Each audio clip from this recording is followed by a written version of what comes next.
Halo teman-teman, apa kabar semuanya? Semoga kita semua baik-baik aja ya. Perkenalkan, kami kelompok 2 yang mendapat urutan maju 4 yang beranggotakan Mauren, Ulhak, Wilda, dan Rahma akan menjelaskan materi mengenai manajemen pengelolaan pariwisata religi. Namun, sebelum itu, kami akan menjelaskan secara singkat mengenai manajemen pengelolaan pariwisata secara umum. Menurut Suwarno tahun 2002, pengelolaan adalah mengendalikan atau menyelenggarakan berbagai sumber daya secara berhasil guna untuk mencapai sasaran.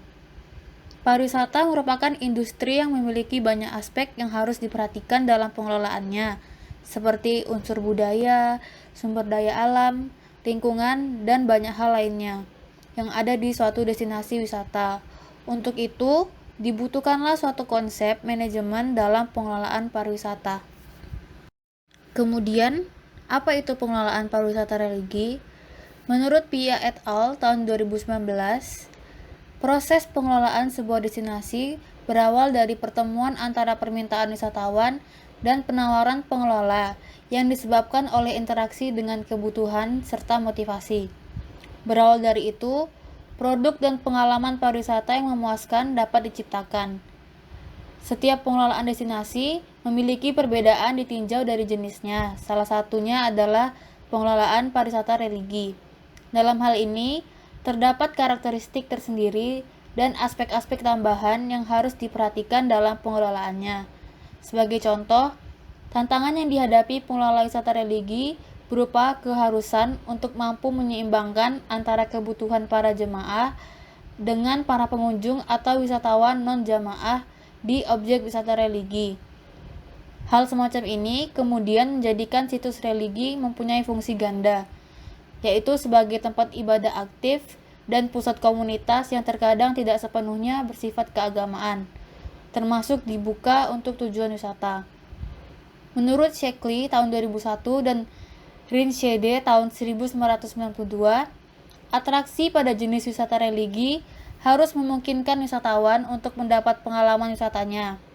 Atraksi ini dapat berupa aspek fisik dan aspek non-fisik, seperti halnya tempat ibadah, kuil, gereja dan katedral, ritual, festival, serta pertunjukan dan perhelatan. Untuk dapat memahami pengelolaan destinasi wisata religi, terdapat 5 hal kunci yang harus diperhatikan dalam pengelolaannya. Pembahasan ini bersumber dari sebuah artikel jurnal berjudul Management Practices for the Development of Religious Tourism milik Peter Wiltshire. Yang pertama adalah kesadaran akan pentingnya kualitas produk atau layanan di objek wisata religi. Dalam membangun dasar pasar yang kuat, kemudian mampu mendorong wisatawan menuju objek wisata religi, prinsip relasional ataupun lawan kata dari transaksional disarankan untuk jenis wisata ini. Secara konseptual, aktivitas relasional menuntut pengelola atraksi, objek wisata atau destinasi untuk lebih sadar akan jaringan yang dimiliki, termasuk pengelolaan terhadap kemitraan rantai pasok pariwisata kolaboratif. Sebagaimana agama secara prinsip lebih mendukung untuk mengadopsi jenis pemasaran relasional sukarela ini, yang dianggap lebih menjaga kesakralan objek wisata religi berbanding dengan pemasaran transaksional. Sebagai contoh, terdapat sebuah perspektif manajemen wisata religi yang disebut sebagai mission-based. Praktik semacam ini terjadi di berbagai gereja di Inggris atau gereja Anglikan yang memunculkan peluang diskusi aukumenisme. Aukumenisme adalah upaya peningkatan kerjasama dan upaya saling memahami yang lebih baik di antara kelompok-kelompok agama.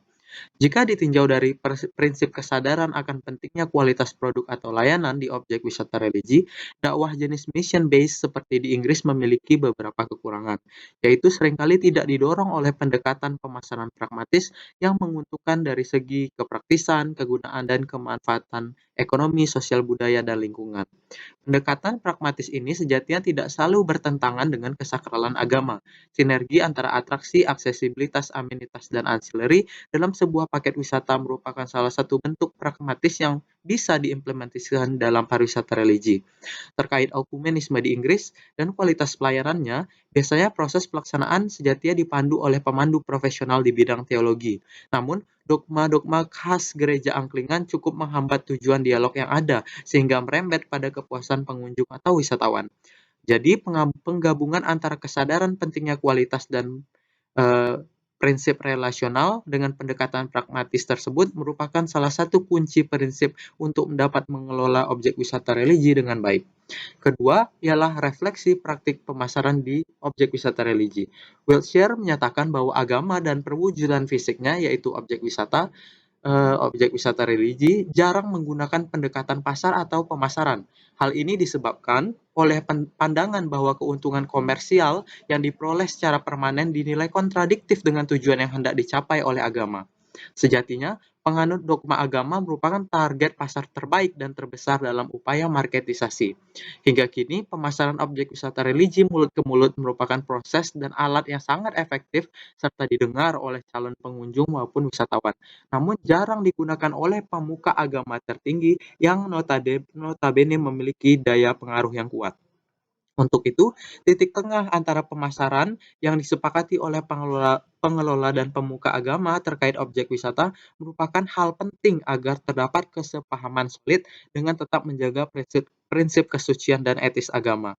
Proses refleksi dalam pemasaran yang dimaksud ini merupakan kunci dalam pengelolaan objek wisata religi agar aktivitas wisata tidak bertentangan dengan pelayanan peribadatan yang ada. Yang ketiga ialah usaha pengembangan partisipasi jamaah dan objek wisata religi. Wiltshire juga menjelaskan bahwa objek-objek keagamaan membutuhkan aliran pemasukan dana.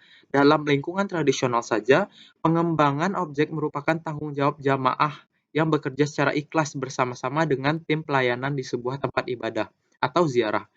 Terkait pengembangan jumlah jamaah, ini juga terus dilaksanakan yang sejatinya telah lama dipandang sebagai hal penting demi keberlangsungan objek agama. Hal semacam ini bukan fenomena ataupun praktik baru lagi. Dan kini objek-objek keagamaan masih menarik perhatian halayak pengikut agama, baik dari aspek kebutuhan spiritual individu, menjadi ajang untuk bergaul, maupun sebagai media tumbuh sebagai makhluk yang religius. Di sisi lainnya, komunitas lokal, kelompok agama, dan representasi pemerintah masih seringkali tidak bertukar bahasa dan wacana yang cukup terkait dengan permasalahan pengembangan objek agama atau objek wisata religi. Untuk itu, pemimpin agama di suatu objek wisata perlu menjembatani kesenjangan ini dengan menginisiasi komunikasi yang efektif. Kesepakatan yang ada sangat berguna sekali untuk program pengembangan baik jangka pendek, moderat, menengah, dan panjang. Yang keempat, tidak kalah penting adalah kompetensi staf pengelola dan lingkungan yang kompetitif. Pengelola objek wisata religi pada umumnya telah menyadari akan tekanan yang ditimbulkan dari pengembangan objek wisata, baik itu satu, persaingan pasar, ataupun desakan untuk menyediakan layanan yang melebihi harapan pengunjung atau wisatawan. Untuk itu, pengelola objek wisata religi juga harus menyadari bahwa gabungan pendekatan tradisional ini memang diperlukan gabungan pendekatan tradisional dan tersistem. Kedua gabungan ini sangat diperlukan demi menjawab dari tantangan masa depan dan masa kini. Nyatanya, kompetensi staf di objek wisata religi, termasuk pemandu wisata, seringkali mengecewakan, bahkan di pusat-pusat objek wisata keagamaan. Sebagai solusinya, objek wisata dapat meningkatkan layanan melalui sumber daya manusia yang juga berdaya saing tinggi dan punya daya tarik yang nyata.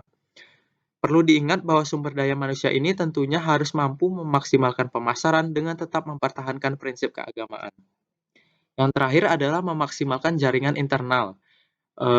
Pemimpin dari pengelola objek wisata harus mampu menyelaraskan antara tiga hal. Yang pertama adalah sumber daya internal, yaitu jaringan hubungan yang telah dibuat dalam pengelolaan objek wisata. Dan yang kedua adalah sumber daya manusia, dan yang ketiga adalah media komunikasi yang dimiliki. Sebuah objek wisata religi pada era ini sebenarnya memiliki keuntungan berupa kemudahan dalam konsolidasi internal demi memberi pelayanan dibandingkan masa lampau. Jika kita bandingkan dengan dulu, telekomunikasi dan sebagainya sangat terbatas dan sangat berbeda jika dibandingkan dengan saat ini. Maka pengelola objek wisata religi pada era ini harus mampu memaksimalkannya dan juga harus dapat memberi solusi pragmatis bagi pengunjung atau wisatawan dalam setiap permasalahan. Seperti contoh adalah kebingungan informasi di dalam objek wisata religi dan lain sebagainya. Lalu, bagaimana perbedaan antara pengelolaan objek wisata religi dan non-religi? Kelompok kami mengambil contoh yang ada di Indonesia, yaitu Makam Sunan Ampel dan Museum House of Sampurna. Contoh yang pertama yaitu Museum House of Sampurna. House of Sampurna Surabaya. House of Sampurna Surabaya merupakan tempat wisata edukasi yang dikelola secara terstruktur oleh PT HM Sampurna. Sudah beberapa kali menorehkan prestasi, salah satunya melalui Litbang Majalah National Geographic Traveler edisi April sampai Mei 2011 yang pernah menobatkan House of Sampurna menjadi museum terfavorit berdasarkan dengan tata ruang atau interior, koleksi museum, peraga dan kepiawaian pemandu yang berbahasa Inggris, serta kelengkapan museum yang dimiliki. Pengelolaan House of Sampurna telah mencapai pada pemasaran melalui berbagai media. Salah satunya, telah berhasil mengelola secara mandiri pemasarannya melalui media interaktif pada laman website pribadi yang dimilikinya. Kemudian, telah bekerja sama dengan wartawan. House of Sampurna bekerja sama dengan wartawan dan media melalui acara-acara seperti pameran yang diadakan oleh House of Sampurna. Dengan harapan, pemasaran yang dilakukan dapat berjalan dengan baik melalui publikasi yang dilakukan oleh media yang telah bekerja sama. Lalu, ketersediaan fasilitas khusus. Ketersediaan fasilitas khusus tersebut berupa transportasi bus SHT atau Surabaya Heritage Track yang secara khusus dapat mengantarkan para wisatawan menuju tempat yang bersejarah di Surabaya. Tentunya, fasilitas tersebut tidak ada kurangnya, karena pengelola turut menyediakan guide guna menemani sepanjang perjalanan dengan penjelasan dan cerita mengenai tempat tujuan. Yang terakhir, terjalin komunikasi antar pengelola. Komunikasi yang terjalin di antara para pengelola dapat menciptakan ide-ide yang unik mengenai House of Sampurna, sehingga di kemudian hari dapat tercipta tempat berwisata yang selaras dengan tujuan utama berwisata, yakni rasa senang. Selanjutnya adalah contoh manajemen wisata religi di Sunan Ampel, Surabaya. Wisata religi ini terkenal karena tokoh Sunan Ampel adalah bapak dan gurunya para wali yang menyebarkan ajaran Islam di Pulau Jawa. Sejak meninggalnya Sunan Ampel dan anak keturunannya, pada tahun 1972, Yayasan Masjid Agung Sunan Ampel didirikan dan dipimpin oleh Nazir atau pengelola wakaf dengan sistem turun-temurun. Lalu, untuk tenaga kerja di sana bisa dibilang kekurangan tenaga ahli profesional untuk merancang program yang lebih kompleks. Namun, jika untuk kebutuhan operasional sehari-hari sudah dapat dibilang cukup. Sehubungan untuk meningkatkan kualitas pelayanan, pihak pengelola dibantu oleh Dinas Pariwisata memberikan pembinaan dan pelatihan bagi para karyawan. Selain itu, pihak pengelola juga berharap untuk mendapatkan arahan dalam penggunaan media digital. Hal tersebut karena pengelola masih belum bisa memaksimalkan promosi secara mandiri. Selanjutnya terkait pendanaan. Yayasan ini menerima dan mengelola dana dari sumbangan para donatur ataupun pengunjung.